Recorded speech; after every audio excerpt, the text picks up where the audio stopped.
నమస్తే పిల్లలు, ఈ వీడియోలో మనం కొన్ని పొడుపు కథలు చూద్దాం. వీటికి సమాధానాలు నేను వీడియో చివరిలో చెప్తాను. మీకు సమాధానాలు తెలిసినట్లయితే వీడియో పాస్ చేసి కామెంట్ చేయండి. మొదటి పొడుపు కథ చూద్దాం. అంగడిలో పెట్టి అమ్మేది కాదు, తక్కెట్లో పెట్టి తూచేది కాదు, అది లేకపోతే మనిషే కాడు, ఏమిటది? 2. కాళ్ళు చేతులు లేని అందగత్తెకు బోలెడు దుస్తులు, ఏమిటది? 3. ఎంత దానం చేసినా తరగనిది, అంతకంతకు పెరిగేది, ఏమిటది? 4. నేను శుభ్రంగా ఉన్నప్పుడు నల్లగా ఉంటాను, మురికిగా ఉన్నప్పుడు తెల్లగా ఉంటాను, నేనెవరిని? 5. నేను చాలా అందంగా ఉంటాను, సూర్యుని వల్లే పుడతాను, ఆకాశంలోనే కనిపిస్తాను, కానీ ఎటు ఎగరలేను, నేనెవరిని? ఇప్పుడు సమాధానాలు చూద్దాం. మొదటి దానికి సమాధానం మనస్సు. 2. కాళ్ళు చేతులు లేని అందగత్తెకు బోలెడు దుస్తులు అంటే ఆనియన్ అన్నమాట, ఉల్లిపాయ. 3.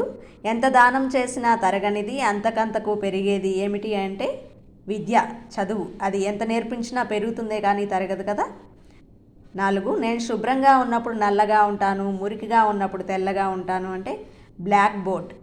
అది క్లీన్ చేసినప్పుడు నల్లగా ఉంటుంది, రాసినప్పుడు తెల్లగా అవుతుంది కదా, అదే మురికిగా అవడం. 5. నేను చాలా అందంగా ఉంటాను, సూర్యుని వల్లే పుడతాను, ఆకాశంలోనే కనిపిస్తాను, ఎటు ఎగరలేను అంటే ఇంద్రధనుస్సు, రెయిన్బో అన్నమాట.